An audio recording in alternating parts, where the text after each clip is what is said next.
así como zigzag, por decirle, eran los que avanzaban por el cuerpo y esos eran los insaturados, me acuerdo, y los saturados eran lineales, no sé por qué tengo ese recuerdo. A ver, ¿qué quiere decir que sea saturado? Eh, que está hasta el tope De no me átomos acuerdo, de hidrógeno. Ya. de hidrógeno, ¿ya? Vamos, a ver, voy a sacar esto de aquí, voy a poner una pizarra para poder, vamos a repasar química. Eh, yo entiendo que esto complica porque la verdad es que cuando uno empieza a integrar las cosas, eh, es diferente a simplemente que le pase concepto. Ay, no puedo mover la pantalla. A ver, déjenme mover primero.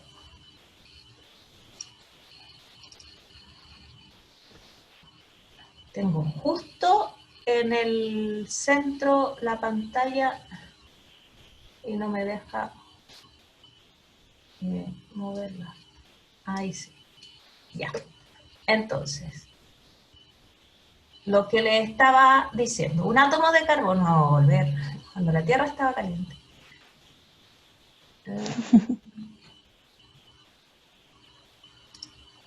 Ya. Un átomo de carbono tiene la posibilidad de generar 4 enlaces, ¿cierto?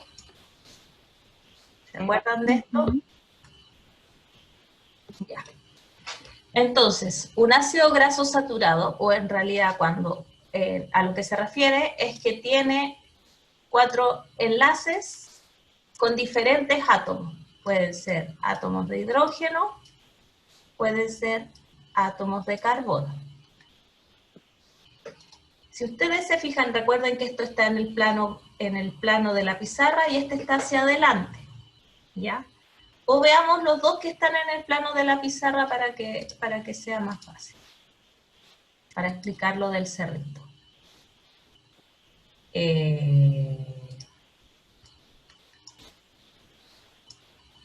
A mí me gusta esto, recuerden que yo soy bioquímica, así que me encanta. Ya, Paulina, si tú te fijas aquí, entre estos átomos de carbono, ¿qué forma hay?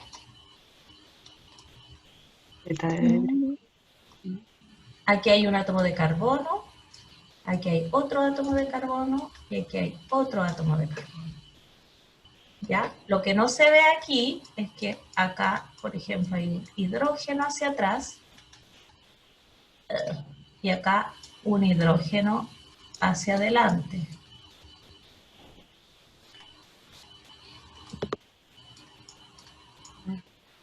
¿Y esto que dibujé aquí qué es? ¿Qué molécula es? Tiene 3 átomos de carbono. Propano. Pero, Propano. Ya, yo sé que es difícil imaginarlo porque está en 2D, pero fijémonos solamente en los átomos de carbono. Esto es 3D, en teoría. Este es un átomo de carbono que está haciendo un enlace con otro átomo de carbono, con otro átomo de carbono y con 2 átomos de hidrógeno. ¿Ya? Para que este átomo de carbono ponga, recuerden que tiene 4 electrones libres, los pone uno en cada orbital, por lo tanto, lo separa lo que más puede uno de otro y queda con esta estructura, una estructura que está como unas patitas, así. No sé cómo graficarlo. Ahí, ¿ya? Como estos 3 dedos más este dedo. Esa es la forma que tiene, ¿ya? Entonces, si yo tomo 2 de estos, forman exactamente esta estructura. Están a la máxima distancia entre ellos, considerando que hay 2 moléculas, o sea, 2 átomos más molestando por ahí, ¿ya? Si yo tomo un círculo, pongo al medio un átomo de carbono y o una esfera en realidad, y yo trato de separar lo más que puedo 4 palitos, la estructura que me va a quedar es esto. ¿Se entiende ahora, Paulina? Sí, sí. La Sí. primera parte, ya. Ahora vamos con una insaturación. ¿Qué es una insaturación? ¿Se acuerdan lo que es o no? Un doble enlace. Un doble enlace entre dos átomos de carbono. Sí. Y ahí produce ese quiebre. Exactamente. Entonces aquí se produce una rigidez entre estos dos átomos de carbono. Y al producirse esa rigidez, ¿cómo yo puedo separar los otros átomos? Tiro uno para atrás y otro para adelante. Esto es lo que tú te acuerdas.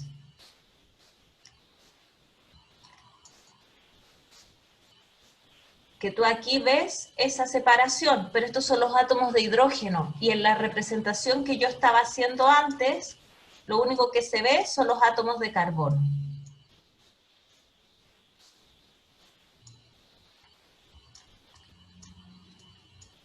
Tengo el micrófono apagado y hablando. Ahí me acuerdo del trans. Ya, entonces, tranquila, vamos con el cis. El cis, lo que ocurre es que yo reemplazo, es un hidrato de carbono grande, entonces yo reemplazo uno de estos hidrógenos por otro átomo de carbono y los pongo los dos al mismo lado.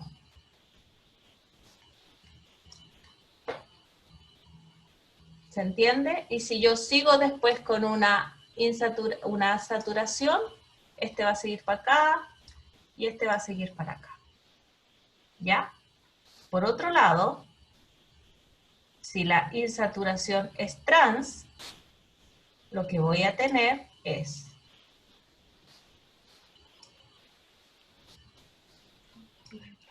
un carbono para acá y otro carbono para acá. Y en realidad, si lo deformamos un poquito, mantiene la misma forma que tenía antes.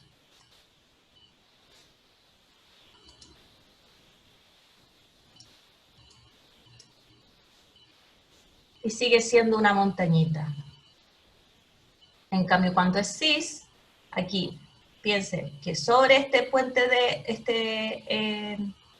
esta insaturación hay un carbono a un extremo y el otro está en la otra dirección. Y acá uno está hacia adelante y el otro está hacia atrás, pero están, o da lo mismo en realidad eso, pero están los dos hacia la misma cara. Entonces esto deforma la molécula. ¿Se entiende ahora, Paulina? Sí, profe. Ya. Sí, ¿Qué sí. pasa con... Entonces, ¿qué pasa con el ácido graso trans? Es muy parecido a la ausencia de una insaturación. O sea, un ácido graso trans es equivalente a un ácido graso saturado. En la naturaleza las insaturaciones son cis, por lo tanto nuestro cuerpo en el momento en que empieza a asimilar los ácidos grasos trans, piensa o se comporta igual que un ácido graso saturado. Y tiene la misma consecuencia que un ácido graso saturado, y además, por si fuera poco, tiene una insaturación que en realidad ni siquiera ve. Esteban, ¿estás teniendo problemas de conexión? Ya, se está recién subiendo. Profe, ¿Sí? ¿y cuál sería la diferencia entre las grasas trans naturales y las vegetales? Lo que pasa No, es que, a ver, no hay muchas grasas o ácidos grasos trans en la naturaleza, suelen ocurrir en forma cis, ¿ya? Y las pocas que hay son súper específicas y son reconocidas por nuestras enzimas. ¿Qué quiere decir? Que tienen un largo de cadena, un número de átomos de carbono que nuestro cuerpo reconoce. Es una llave reconocida y por lo tanto lo puede degradar, puede reutilizar los átomos de carbono, puede entrar a la cadena transportadora o primero antes al ciclo de Krebs y después a la cadena transportadora de electrones, etc. Cuando tú te encuentras con una molécula de cierto número de átomos y con una insaturación, esto que no es natural, ninguna enzima la reconoce y por lo tanto no la puede degradar, y se va acumulando cierta molécula o un compuesto orgánico de cierto número de átomos de carbono que tiene que ser eliminado y que no puede ser aprovechado. Eso es lo que ocurre, ¿ya?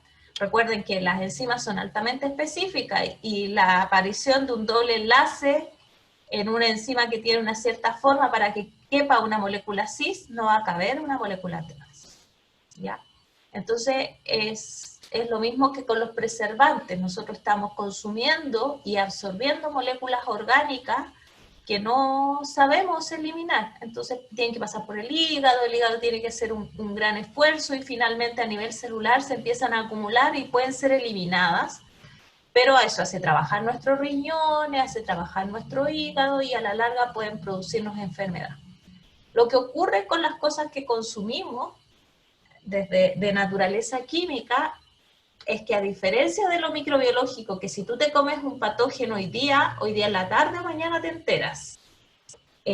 Con los compuestos químicos no es así, es a largo plazo. Entonces son estudios a largo plazo que después que se enferma la gente, después de 20 años, tratan de ver qué fue lo que comió, qué dosis excedió, es que te empiezas a dar cuenta de qué moléculas empiezan a dañar, y muchas veces estas cosas ya están implementadas en la industria y son muy difíciles de sacar.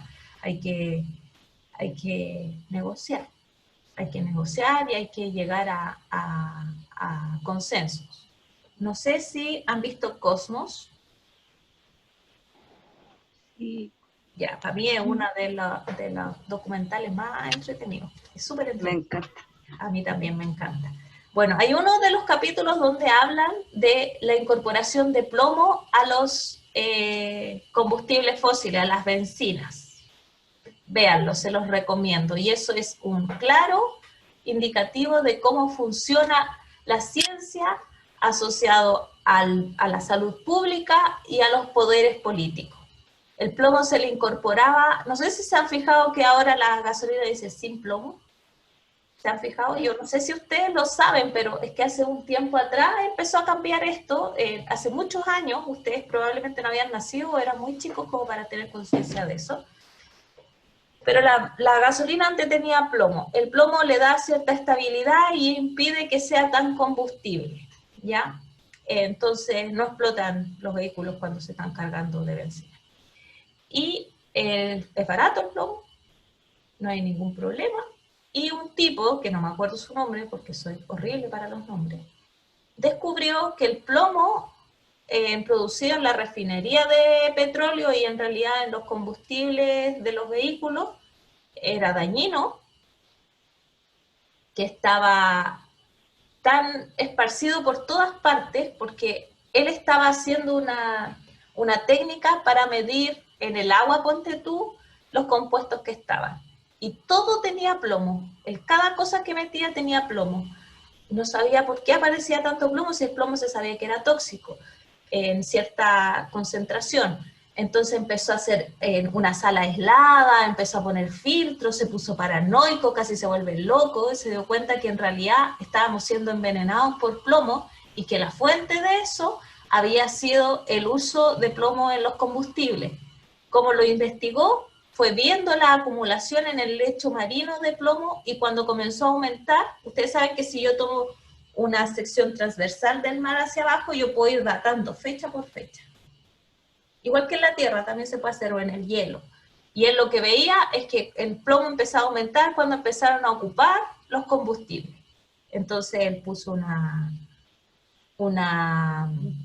bueno, investigó y lo publicó, y empezaron a presionarlo desde los poderes políticos de que lo que decía era mentira. El Estado, en este caso Estados Unidos, le pagaba a otros investigadores para que dijeran que lo que decía este tipo era mentira, para que investigaran a favor del uso del plomo, y luego de muchos años de pelea y de pasar hasta por el Senado, le dieron la razón, pero ya lo habían, o sea, él tuvo que empoderarse para seguir con esa lucha. No le daban fondos para investigar, o sea, lo trataron de callar por todos lados. Y finalmente quedó establecido de que el plomo era dañino, y comenzó un un proceso de retirada del plomo de los combustibles. Lento, pero ya llegamos